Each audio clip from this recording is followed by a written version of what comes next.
নমস্কাৰ জেআৰজি ব্লগলৈ পুনৰবাৰ সকলোকে স্বাগতম জনাইছোঁ। আজি আমি আলোচনা কৰিবলৈ লৈছোঁ অসম ৰাজ্যিক গ্ৰামীণ জীৱিকা অভিযানৰ অধীনত যিসকলে কৃষি সখী হিচাপে কাম কৰি আছে, সেই কৃষি সখীসকলে তেওঁলোকৰ যি প্ৰাপ্য অৰ্থাৎ যি মাননি, সেই মাননিৰ বাবে তেওঁলোকে কেনেকৈ দাবী জনাব। বিশেষকৈ এগৰাকী কৃষি সখীয়ে নিযুক্তি পোৱাৰ পাছত যথেষ্টখিনি কাম কৰিবলগীয়া হয় আৰু এই কামৰ বিনিময়ত তেওঁলোকক যিহেতু এটা মিনিমাম মাননি দিয়া হয়। এই যিটো নিম্নতম তেওঁলোকৰ পাৰিতোষিক এইটো ৩,০০০ টকা ধাৰ্য কৰা আছে। অৰ্থাৎ তেওঁলোকে মেক্সিমাম ৩,০০০ টকাহে ক্লেইম কৰিব পাৰিব আৰু তাতকৈ যদি বেছিও কাম কৰে তেতিয়াও কিন্তু তেওঁলোকে ৩,০০০তকৈ বেছি টকা ক্লেইম কৰিব নোৱাৰে। এইখন চাওক, ASRLMৰ ফালৰ পৰা দিয়া অফিচ অৰ্ডাৰ। এই অৰ্ডাৰত সেই কথাখিনি লিখা আছে যে এগৰাকী কৃষি সখীয়ে মেক্সিমাম ৩,০০০ টকা কি কৰিব পাৰে, ক্লেইম কৰিব পাৰে এটা মাহত। এতিয়া এই অফিচ অৰ্ডাৰটো আপোনালোকে যদি আপোনালোকৰ ভিঅ আছে তেতিয়াহ'লে ভিঅই যিহেতু কৃষি সখীসকল পশু সখীসকলক মেইনটেইন কৰে, গতিকে আপোনালোকে ভিঅ'ৰ ফালৰ পৰা এই অফিচ অৰ্ডাৰটো পাব, যিহেতু আপোনালোকক পে'মেণ্টটো কৰিব ভিঅ'ই।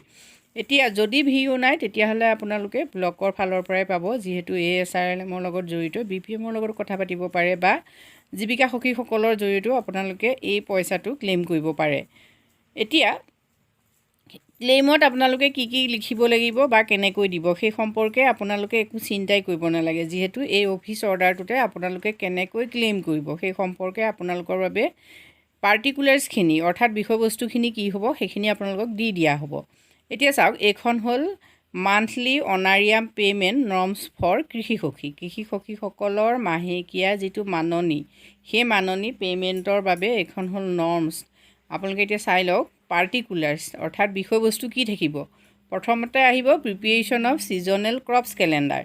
এতিয়া ছিজনেল মানে ঋতুভিত্তিক আপোনালোকে শস্য যি কেলেণ্ডাৰ বনাব লাগে, সেই কেলেণ্ডাৰখন আপোনালোকে কি কৰিব লাগিব, প্ৰিপেৰেশ্যন কৰিব লাগিব। ইউনিটছবোৰ চাওক, H মানে হাউচ হোল্ড। প্ৰতিটো ঘৰৰ কাৰণে যদি আপোনালোকে এনেকৈ কেলেণ্ডাৰ প্ৰস্তুত কৰিবলগীয়া হয় তেতিয়া আপোনালোকে 5 টকাকৈ পাব। অৰ্থাৎ হাউচ হোল্ড কিমান সেইটো এটা গুৰুত্বপূৰ্ণ কথা হয়। যদি হাউচ হোল্ড আপোনালোকে 10 ঘৰৰ কাৰণে যদি আপোনালোকে ছিজনেল ক্ৰপছ কেলেণ্ডাৰ প্ৰস্তুত কৰিছে, 10টা ফেমিলিৰ বাবে যদি কৰিছে তেতিয়া 50 টকা আপোনালোকে ধৰিব পাৰিব। নেক্সট আহিলে ছিড চৰ্টিং প্ৰেক্টাইছ। এতিয়া ছিড চৰ্টিং প্ৰেক্টাইছ যদি আপোনালোকে হাউচ হোল্ডৰ বাবে কৰে তেতিয়াহ'লে ইয়াত আহিব 5 টকা। এতিয়া ইউনিট ৱাইজ 5 ৰুপিজ। এতিয়া ইউনিট আপোনালোকে কিমান ধৰে মানে কেইঘৰ লৈছে আপোনালোকে, সেইটো অনুসৰি আপোনালোকে ইয়াত পইচাটো ভৰাব পাৰিব। নেক্সট আহিলে ছিড ট্ৰিটমেণ্ট। ছিড ট্ৰিটমেণ্টৰ কাৰণে আপোনালোকে যদি কাম কৰিছে তেতিয়াহ'লে আপোনালোকে পাব 5 টকা। আৰু নেক্সট আহিলে ছইল টেষ্টিং। এতিয়া ছইল টেষ্টিং যদি আপোনালোকে কৰিবলৈ গৈছে হাউচ হোল্ড ৱাইজ আপোনালোকে 10 টকাকৈ পাব। গতিকে আপোনালোকে যদি 10 ঘৰ কৰিছে এমাহত, যদি আপোনালোকে 10 ঘৰৰ ছইল টেষ্ট কৰিলে তেতিয়াহ'লে আপোনালোকে কি কৰিব পাৰিব, ইয়াত 100 টকা লিখিব পাৰিব। নেক্সট আপোনালোকে চাওক ছিড প্ৰিজাৰ্ভেশ্যন প্ৰেক্টাইছ, অৰ্থাৎ শস্য কেনেকৈ সংৰক্ষণ কৰিব সেইটো সম্পৰ্কত যদি আপোনালোকে কোনোবা হাউচ হোল্ডক আপোনালোকে শিকাইছে বা উপদেশ দিছে বা সেই সম্পৰ্কত কাম কৰিছে তেতিয়াহ'লে আপোনালোকে 10 টকা পাব। আৰু ইয়াতো সেই একেই, কেইঘৰক কৰিলে সেইটো আহিব। গতিকে যেই ঘৰক কৰে, বোলে 5 ঘৰ কৰিলে তেতিয়া ইয়াত আপোনালোকে 50 টকা ভৰাব পাৰিব। এতিয়া নেক্সট আপোনালোকে চাওক নাৰ্চাৰী বেড ৰেইজিং। নাৰ্চাৰীৰ ক্ষেত্ৰত যদি আপোনালোকে বৃদ্ধি কৰাৰ ক্ষেত্ৰত কৰিছে, নাম্বাৰ্ছ মানে কেইখন নাৰ্চাৰীৰ ক্ষেত্ৰত আপোনালোকে কাম কৰিলে, এতিয়া প্ৰতিখন নাৰ্চাৰীৰ বাবে আপোনালোকে 120কৈ পাব। নেক্সট আহিলে ছিষ্টেমেটিক ৰাইচ ইণ্টাৰচিফিকেশ্যন অৰ্থাৎ SRI বাবে আপোনালোকে প্ৰতি ঘৰে প্ৰতি পাব 50 টকাকৈ। নেক্সট আপোনালোকে চাওক ফিল্ড প্ৰিপেৰেশ্যন থ্ৰু গ্ৰীণ মেনাৰিং। সেই ক্ষেত্ৰত যদি প্ৰতি ঘৰত কাম কৰিছে আপোনালোকে ঘৰে প্ৰতি আপোনালোকে 120 ৰুপিজকৈ পাব। এতিয়া আপোনালোকে 2 ঘৰত যদি কৰিছে তেতিয়াহ'লে আপোনালোকে কিমান পাব, 240 টকা আপোনালোকে ইয়াত লিখিব পাৰিব। নেক্সট চাওক প্ৰিপেৰেশ্যন অৰ্গেনিক নিউট্ৰিয়েণ্টছ। এতিয়া অৰ্গেনিক নিউট্ৰিয়েণ্টছৰ ক্ষেত্ৰত যদি আপোনালোকে প্ৰস্তুতি চলাইছে, অৰ্থাৎ যদি আপোনালোকে ৰাসায়নিক সাৰ ব্যৱহাৰ নকৰি পেলাই অৰ্গেনিক প্ৰস্তুত কৰাৰ ক্ষেত্ৰত কাম কৰিছে আপোনালোকে 120কৈ পাব। এতিয়া আপুনি ঘৰত যদি আপোনালোকে অৰ্গেনিক নিউট্ৰিয়েণ্ট প্ৰিপেৰেশ্যনৰ কাম কৰিছে তেতিয়াহ'লে আপোনালোকে সেই 3 ঘৰৰ বাবে 360 টকা আপোনালোকে লিখিব পাৰিব। নেক্সট আহিলে preparation organic medicine. Organic medicine প্ৰস্তুত যদি কৰিছে প্ৰতি ঘৰৰ বাবে আপোনালোকে 120কৈ কি কৰিব পাৰিব, লিখিব পাৰিব। নেক্সট আহিলে প্লেণ্ট প্ৰটেকশ্যন প্ৰেক্টাইছ।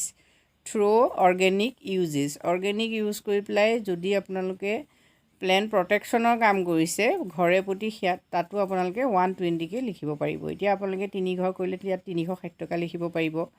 নেক্সট চাওক, যদি আপোনালোকে ফাৰ্মাৰ্ছ ফিল্ড স্কুল যদি আপোনালোকে আয়োজন কৰিছে, অৰ্থাৎ কৃষি পাঠশালা যদি আপোনালোকে আয়োজন কৰিছে, বা PMKSY POP crop insurance coverage activities যদি আপোনালোকে কিবা কৰিছে, এইখিনি কাম যদি আপোনালোকে কৰে, তেতিয়াহ'লে পাৰ মিটিং সেই সম্পৰ্কত যিমানখন মিটিং আপোনালোকে পাতিব তাৰ প্ৰতিখন মিটিঙৰ বাবে আপোনালোকে 100 টকাকৈ পাব।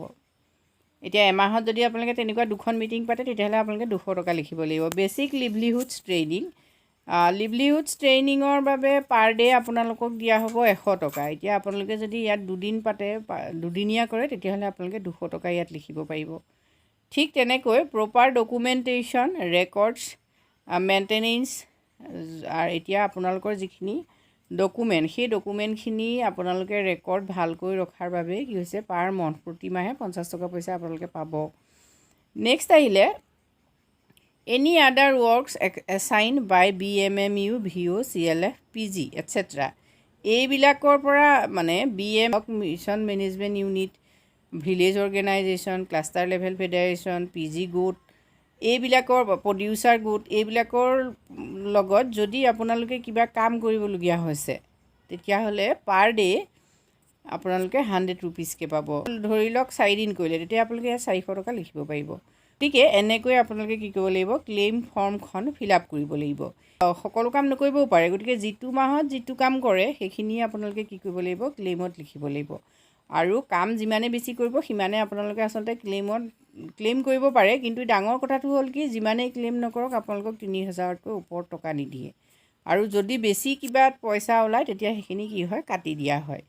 বৰ্তমান অৱস্থাত কৃষি সখীসকলকো যথেষ্ট কাম দিয়া হৈছে। কাম অনুসৰি তেওঁলোকে যিখিনি প্ৰাপ্য, সেই প্ৰাপ্য আচলতে বৃদ্ধি কৰা উচিত বুলিয়ে আমি অনুভৱ কৰোঁ। আজি ভিডিঅ'টোত আমি এইখিনি কথা আলোচনা কৰিছোঁ। যদি আপোনালোক উপকৃত হৈছে, কমেণ্ট কৰি জনাব। ধন্যবাদ।